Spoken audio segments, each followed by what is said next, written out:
எல்லாருக்கும் வணக்கம். நான் உங்கள் சுதா பேசுகிறேன். லாஸ்ட்டாக நான் ஒரு ரீல்ஸ் போட்டிருந்தேன்.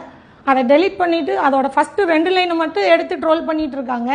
ஏன் அதோட முழு வீடியோ போடலன்னு எனக்கு தெரியல. இப்போ நான் மறுபடியும் ரீபோஸ்ட் பண்ணியிருக்கேன்.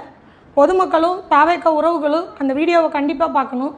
முடிஞ்சால் ஷேர் பண்ணுங்கள், இல்லை டவுன்லோட் பண்ணி உங்கள் பேஜ்லேயே கூட போஸ்ட் பண்ணுங்கள். ஏன்னா அதில் என்ன பேசியிருக்கேங்கிறது எல்லாருக்கும் ரொம்ப உதவியாக இருக்கும். எதனால் இவங்க டெலீட் பண்ணாங்கன்னு உங்களுக்கு புரியும். சரிங்களா? 10 வயசு சிறுமிக்கு நியாயம் கேட்குறவங்க எவ்வளோ வன்மத்தி வக்கரவத்தி வச்சுட்டு கேட்குறாங்கங்கிறத நீங்கள் என் கமெண்ட் செக்ஷனில் வந்து பாருங்கள். ஆடு நனையுதுன்னு ஓனாய் அழுகுதுன்னு சொல்லுவாங்க. அதோட உண்மையான அர்த்தத்தை நீங்கள் பார்ப்பீங்க. இவ்வளோ வன்மத்தி வக்கரமத்தி வச்சுட்டு நீங்கள் எப்போ ஒரு 10 வயசு பிள்ளைக்கு நியாயம் கேட்குறீங்க? அசிங்கமாக இல்லையாடா உங்களுக்கெல்லாம்? சொல்லுங்கள். நான் ஏன் தோத்தேன்னு எல்லாருக்கிட்டையும் கேட்டுட்டு சுற்றிட்டு இருக்கிறாரு. அவரை வந்து என் கமெண்ட் செக்ஷனில் பார்க்க சொல்லுங்கள். நீங்கள் ஏன் தோத்தீங்கன்னு தெரியும். இவ்வளோ வன்மத்தை வக்கரமத்தி அசிங்கத்தை வச்சுட்டு நீங்கள் ஜெயிச்சா தாண்டா ஆச்சரியம். சரிங்களா? இப்போ இல்லை, நீங்கள் என்றைக்குமே ஜெயிக்கக்கூடாது. உண்மையாகவே உங்களுக்கு தில்லும் திராணியும் இருந்தால் சட்டசபையில் எங்கள் முதல்வர்கிட்ட மோதுங்க.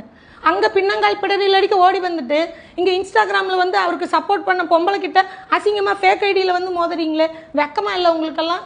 அதான் என்ன, நீங்கள் ஜெயலலிதா அம்மாவையே சட்டசபையில் சேலை பிடிச்சி இழுத்தவனுங்க, உங்ககிட்ட வேறு எந்த கண்ணியத்தை எதிர்பார்க்க முடியும் இல்லையா?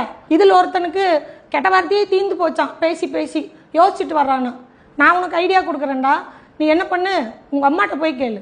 உன்னை மாதிரி தரம் கெட்டவனு பெற்றவளுக்கு இதுக்கு மேலேயும் கெட்ட வார்த்தை தெரியும். சரியா? போய் கேளு, நான் என்ன பேசுறதுன்னு சொல்லி கொடுப்பா உங்கள் அம்மா. உண்மையில் மக்களே, நான் அரசியல்வாதி இல்லை. சரிங்களா? இவனுக்கு என்ன அரசியல்வாதி ஆக்கிட்டு இருக்கிறாங்க. உண்மையில் நான் கெத்தான டிவிக்கே பொண்ணு. வணக்கம்.